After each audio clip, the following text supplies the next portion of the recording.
Herbology 101. This is your Professor Cho. And here I have my beautiful baby sister. Introduce yourself. Hi guys, I'm Nicole. Okay, so here's my baby sister Nicole, and for today, we are going to teach you about propagation. Do you have any question? First of all, what is propagation? Cut. Okay, so what is propagation? So propagation is basically making plants within or from other plants. So we're going to get babies from mother plants and we're going to make them into new plants. So do you have any idea how to propagate? No, not at all.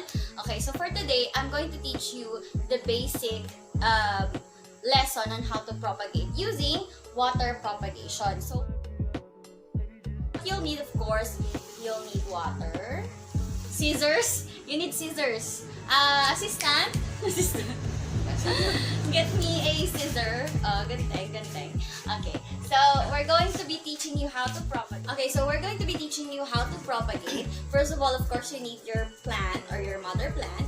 My basic example here is my neon pothos. So the best plants that will be easy to propagate in water are pothos and philodendrons or philodendrons. So we're going to propagate them by means of cutting. How to cut? Where are you exactly going to cut your plant? So if you look at the okay, a little closer. If you look at the plant itself, so a vining plant like this, pothos, you're going to need to get to know your plant. Nasan dyan yung node? Or where's the node? Joint? Parang joint. It is the joint where roots will pop out. So dun lalabas yung roots. So sige nga, kindly pinpoint Miss Nicole, where do you think the nodes are? Asan yung mga node dyan sa ating Hindi ko sure.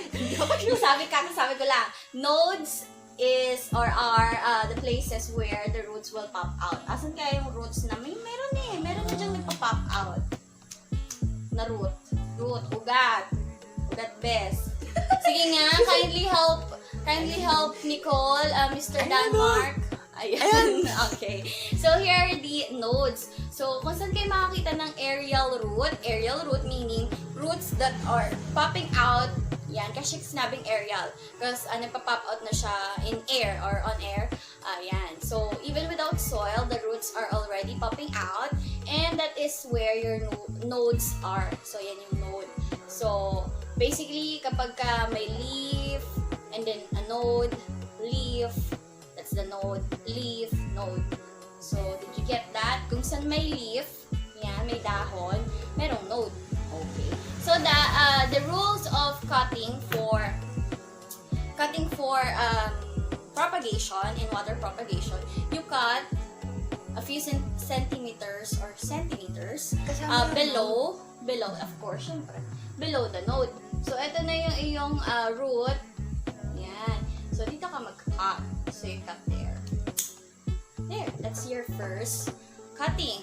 So basically, pag may cutting ka na, ayan o, meron na siyang little teensy tiny baby root popping out. That's your first cutting. So what you'll need for water propagation is bottles or our bottles. Ayan. In my case, I have a lot of bottles for propagation. Yan. So what you'll need to do, just put it there. Yeah. And you make some more cuttings. You wanna go ahead and cut some.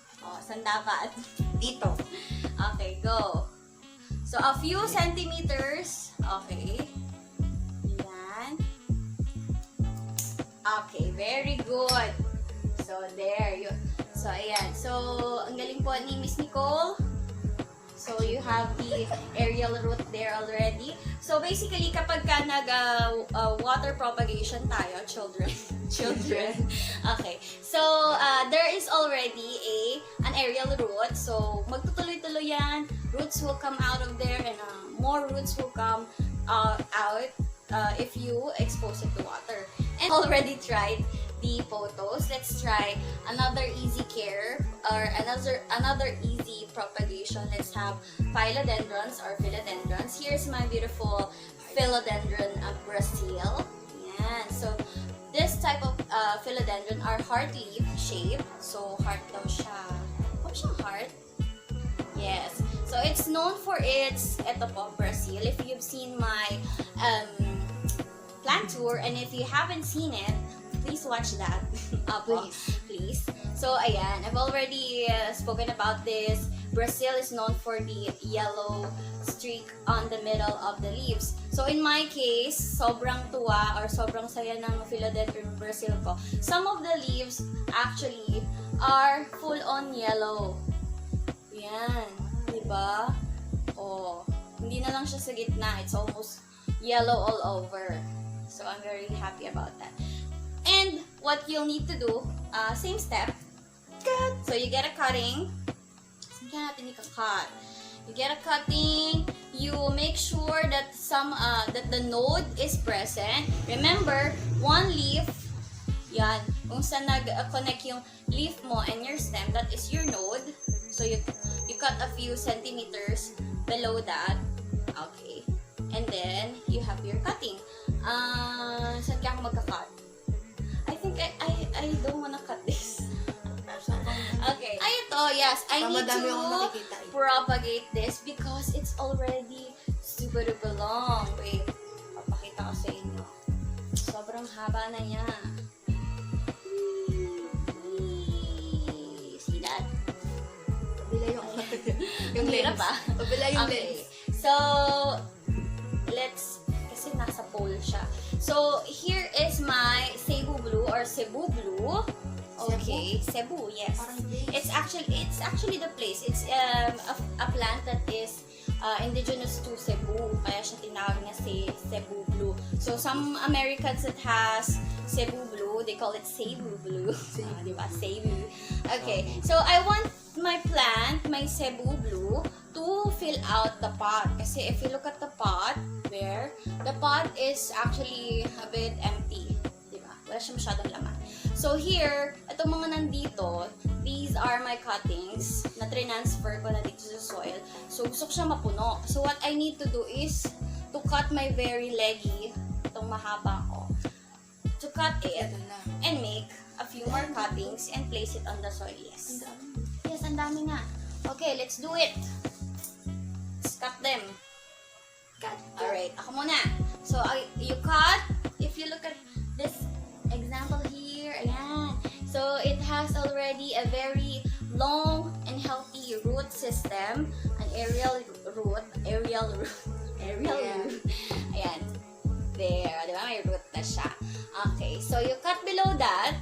Basic na basic lang. Siyempre, sa baba ka nung root magka-cut. So, you cut it there. That's your first cutting. Ayan. Put it on the jar. Make some more cuttings.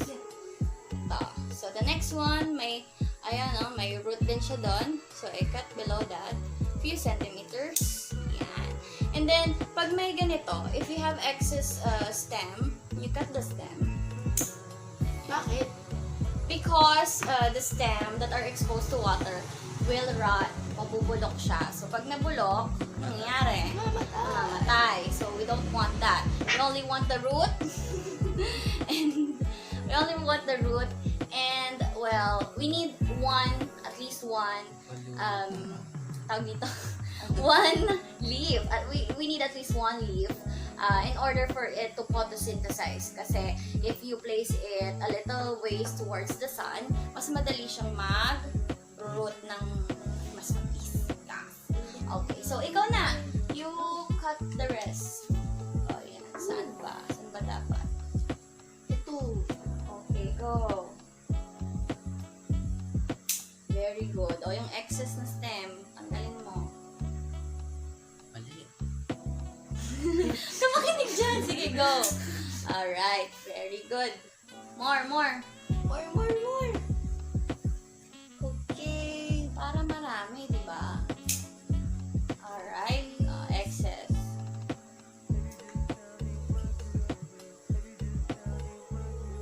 Tama na? Or isa pa? Last one. Okay, so don't worry if you're afraid to cut cut your plants, tutubo pa rin naman sila. They'll still find ways to grow. Yes. Actually, it is said that trimming or pruning, di ba kapag nagbo-bonsai, you trim, you prune, mas gumaganda or lumalago. So, it's true, if you keep on doing that with your plants, ayan, it encourages more growth if you trim them once in a while or if you want them to grow more. So,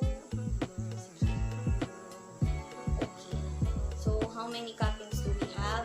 We have 1, 2, 3, 4, 5. 5, 6, 7. 6, 7. We have neon photos here. I still wanna cut some more from my neon photos. Last one. There. Yeah. Alright. So once you're done cutting, the next thing that you'll need to do is put some water on the bottles. So gaano po kadaming water? Just enough to Makover lang yung... to cover the, saan ba yung camera? Yan. Just enough to reach the aerial roots or the nodes of your plants. Yan. And, any question that's popping onto your head while I'm doing this? Paano mo malalaman na kailangan mo na siyang ilipat sa lupa? When are you going to know when it's time to transfer it onto the soil or onto a soil or a pot? It's when the roots are already established. When the roots are already grown or full, that's the time that you can transfer it already. Actually, propagation is not only done with water. It can also be done directly placing your cuttings onto the soil. Pwede naman yun. If you don't wanna wait for it to grow, you can poke it onto the soil directly. In my case, I don't like it. Mas gusto ko, I want to see the roots coming out, growing. I want to see, they look like, experimental keme. Ano yung word? Basta, mukha silang experiment kasi when I was a child, I didn't get to experiment in laboratory. So, para siyang, experiment and the like, yan. So, when are you going to change the water? Do you have any idea? No? Basta nakikita ko lang. Ay, hindi. Mga a week. A week. Actually, you change it every 4 days, 3 to 4 days, depending on how murky the water is. Kapag malabo na yung tubig, you think it's dirty, it's time for you to change. Huwag na kayong mag-intay na magkaroon ng insecto or butit! Kiti-kiti! Or the larvae of mosquitoes. So you change it every 4 days, and then because the tap water or yung tubig from gripo, it contains oxygen. So over time, kapag matagal na yung water on your bottle, the oxygen will leave I don't know how it works. Pero mawawalan siya ng oxygen. So, you change it every 3 to 4 days. And then, well, ganon. That's the routine. You can clean the bottle and then replace the water, etc. And, be mindful that you should not put your cuttings towards a direct sunlight ng matagal. Bakit bawal siya exposed sa direct sunlight ng matagal? It's because it will rot. Mabubulok ang inyong cutting. So, you need to place it somewhere na walang direct sunlight and it's not exposed for a very long time. So, you let it grow that way. So, in this case, photos and Cebu Blue, in my experience, they're very fast growers when it comes to roots. Yes. Question, are you curious about anything that we've learned today? Wala. Natutunan ko na kung paano. Okay.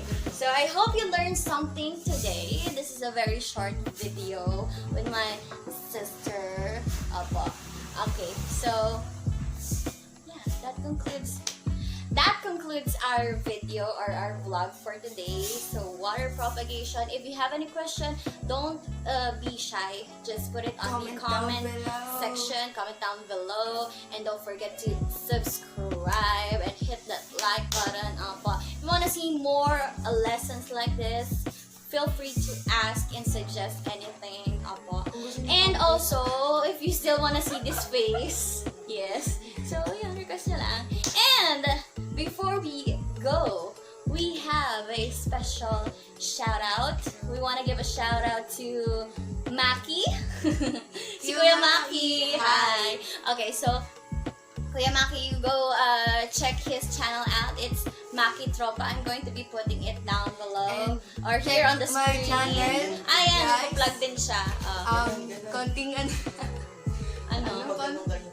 Tapos nalagay niyo yung YouTube. Oh. Okay, so check her channel out. It's Nicole, you can call me Nicole A for short. Nicole A for short. So I'm gonna link that down on the description box